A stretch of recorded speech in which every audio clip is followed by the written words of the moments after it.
Fast forward, Mama was so Jimmy Washington songs a house say GH politics album. Political stories are turning because big headlines.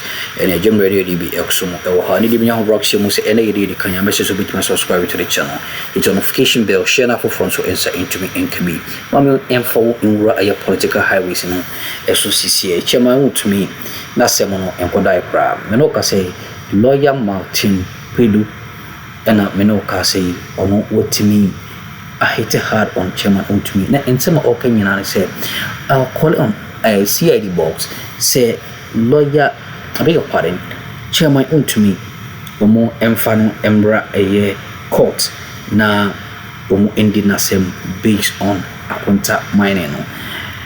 Omo insensema eba hasi fa a year galam say okoye ya. Allegedly, was say a forest, was say in Sase. Say in Tasana Bona and in Wakoda Fiase.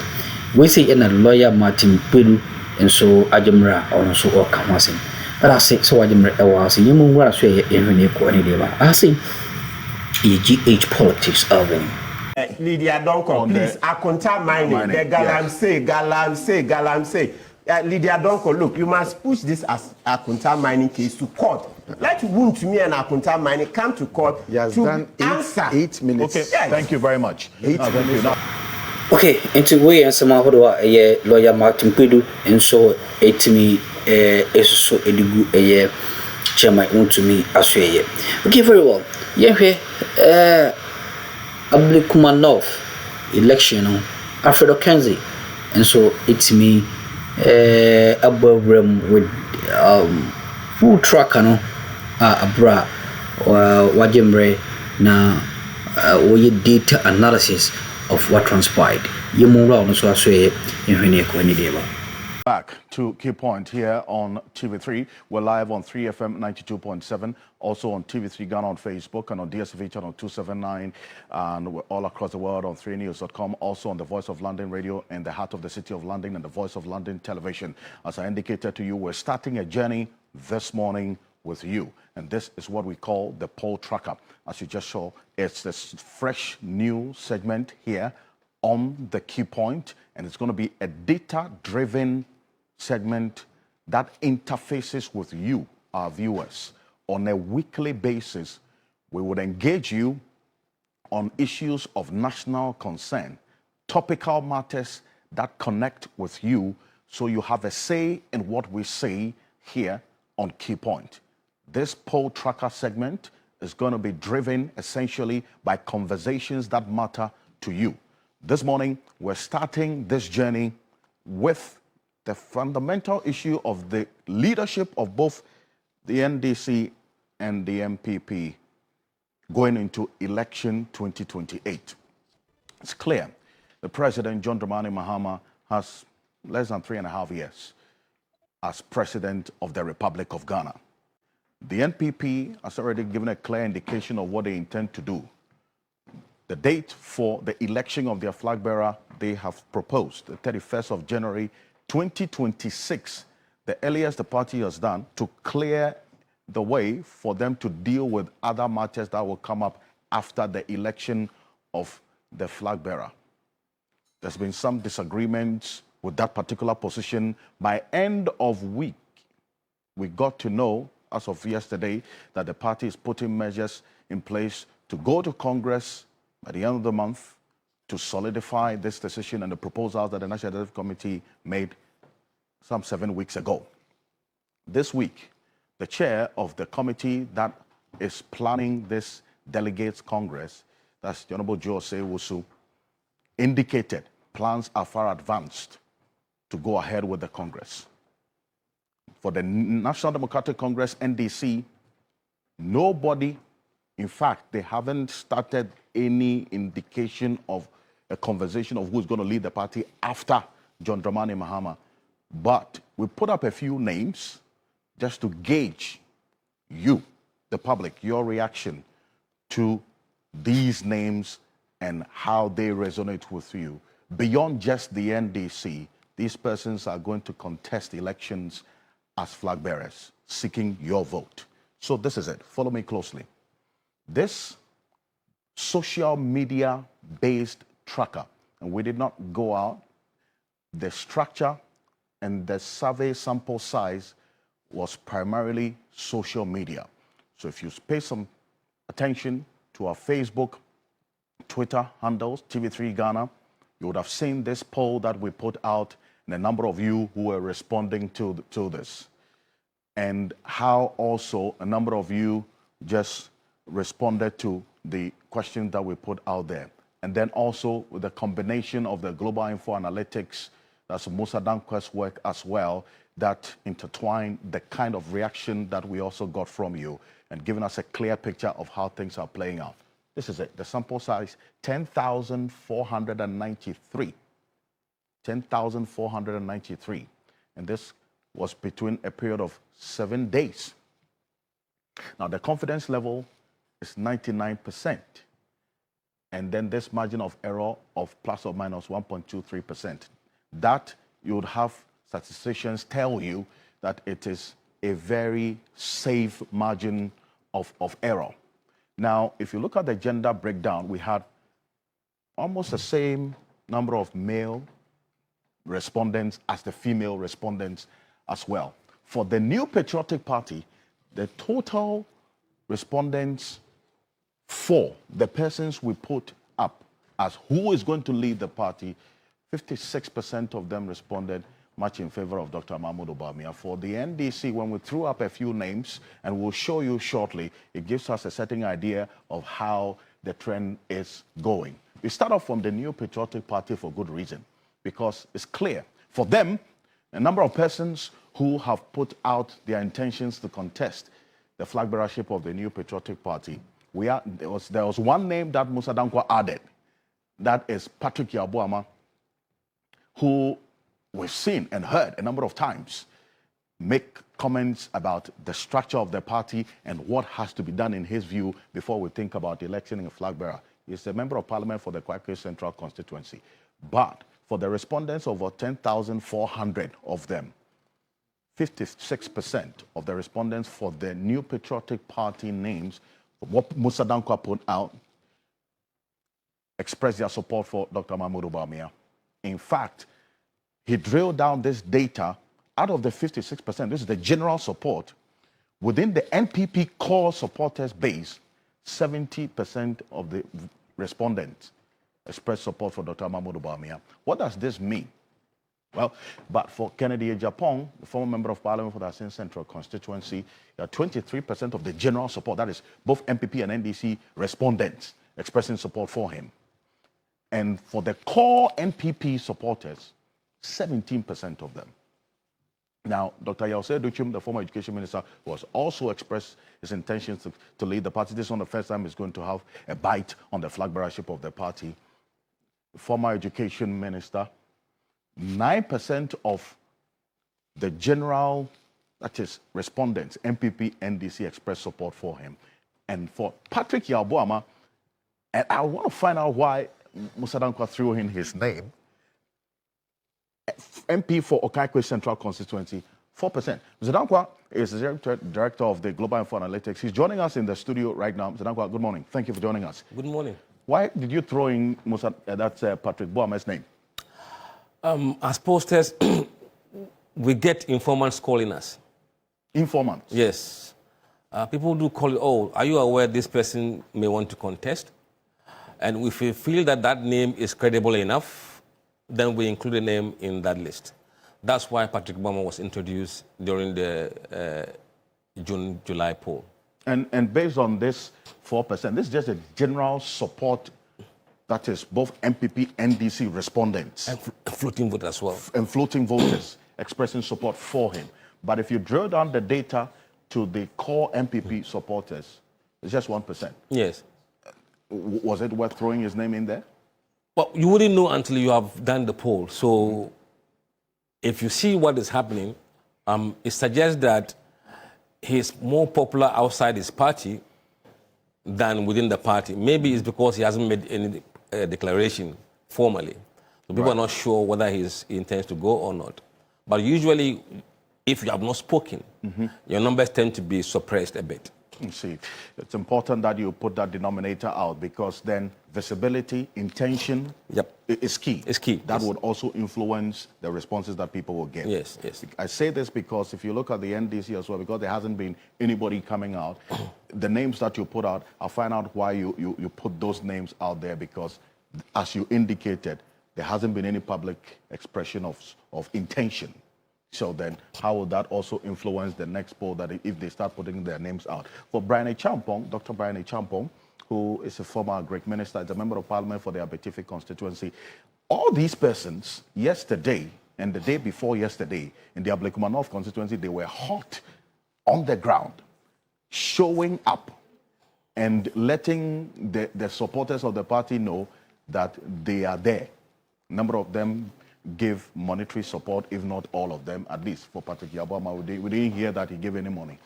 But there were reports of these persons. In fact, Brian Chapo was on the ground yesterday, moving every step of the way with the candidate that is Nanekwe Free in the Ablekuma North constituency as well. We have videos of him in that constituency every step of the way. That was yesterday. We had reports of these persons also giving monetary support and so on. Kennedy Japan was in the constituency the day before playing draft and things with the people. And you're saying that this Ablekuma North is a Kennedy Japan constituency? Yeah. Why do you say that? This particular poll that we conducted, if you zoom to the data from Ablekuma North and what their views were, in Ablekuma North, among what we call the people who are mentioning names of people they want to vote for, Kennedy Japan is on 78%. 78%? Yes. In Ablekuma North? Yes. So you draw down the data to capture the Ablekuma North respondents? Yes. And 78% of the Ablekuma North respondents express support for Kennedy Japan? Exactly. And any reason why? Did they give you an indication? No, we don't ask them reasons. It's for them to go and find a reason why they're supporting me. Great point. Now, that leads us to the NDC, and I'm going to wrap up this as we go on quickly. As you indicated, the respondents are influenced by the intention and the public expressions of the persons who want to contest the flag bearership. So for the NDC, that denominator cannot apply because none of these persons have expressed publicly their intentions to lead the party or to contest as flag bearership. But you say you get information from, informants. Yes, we have informants. Informants. And also our general understanding of the NDC leadership. We tend to put certain people in there because we believe that they are the kind of leading faces of the party. If you go back to 2016, when they lost power, from 2017, you will see that MDC has seen certain faces as leadership through the parliamentary caucus and to now. And those people have been prominent. And I believe that whether they say it publicly or not, we believe some of those people may throw their hands in the ring. And there are others who are established as party leaders who feel that, it's time for them to lead. Right. Their names are there. And there are those two that in the past they've shown interest, so we decided to put them back in just to see how strong or weak they are. So all the names are there, with the exception of one or two people. But, one or two people? Yeah. Which you're going to reserve? Yes, we're going to reserve. For the next one. Yes. But look at the names. And you start off with the Tamale South Member of Parliament, Education Minister, former leader of the NDC caucus in Parliament. We're talking about the Honorable Haruna Idrisu. His name has been strong in there over the period.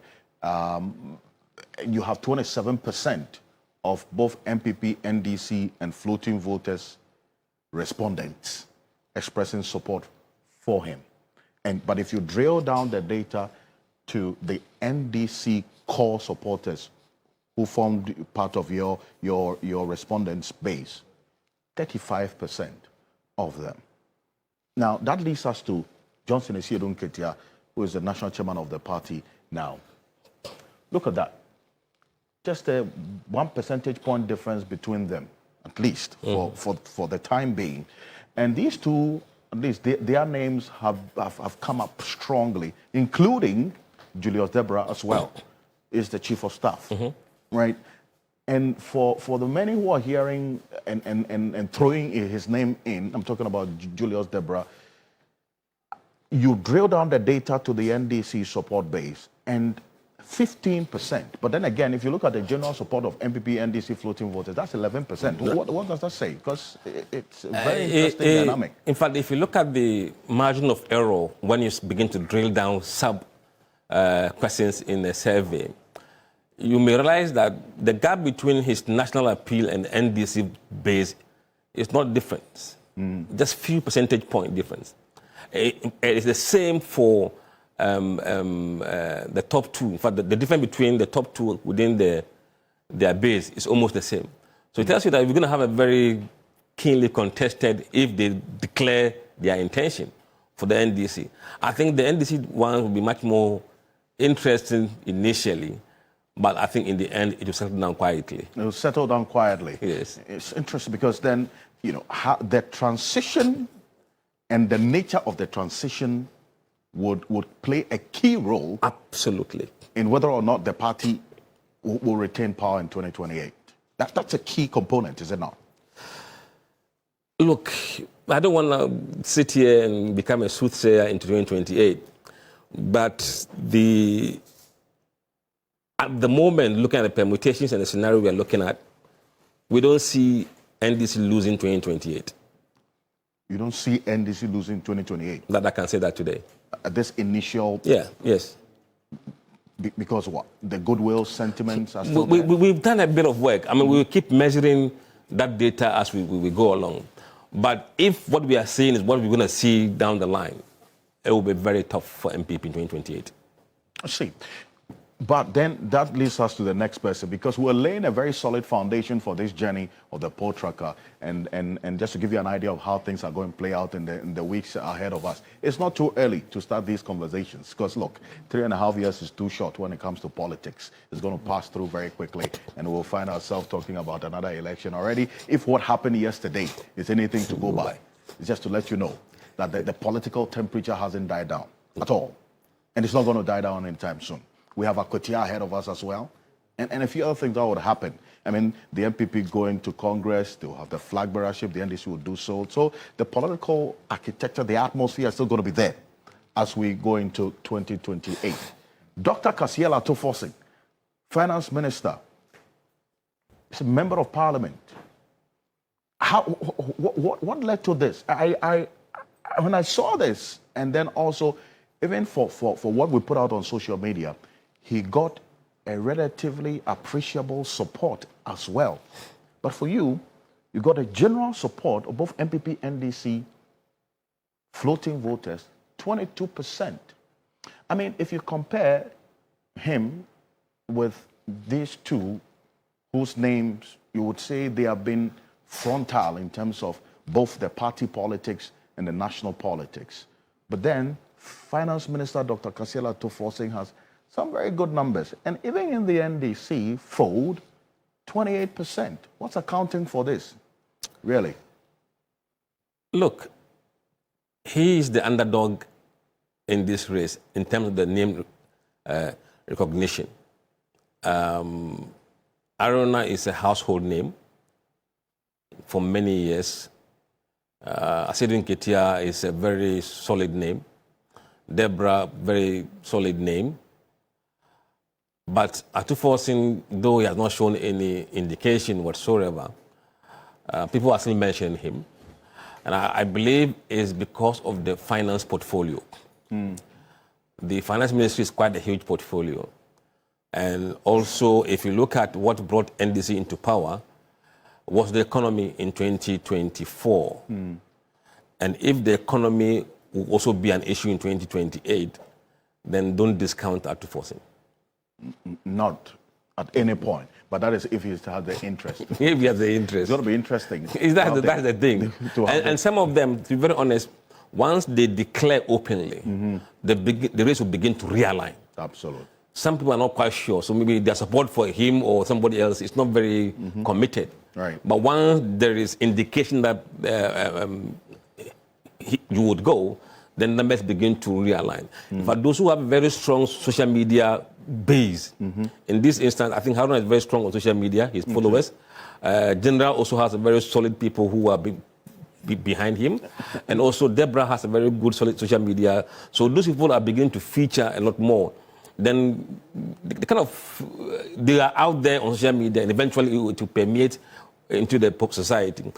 But after forcing, you don't know, you don't see much promotion. Well, but he also, if he posts anything on his social media, it's about the finance ministry and what has been done. But you also talk about Aaron Adrisu and then Joseph Sedu, they've been very active on social media. When they have meetings and they have engagements, they're putting it there, and that's getting some reaction as well. You can see that for Julius Deborah as well. He was slow. To wait some how to cause what channel so I'm not so Jimre Oha. That's an so bad in the Dumbi Edomania. Only insane shame na young for the change and science. GH Politics Avenue.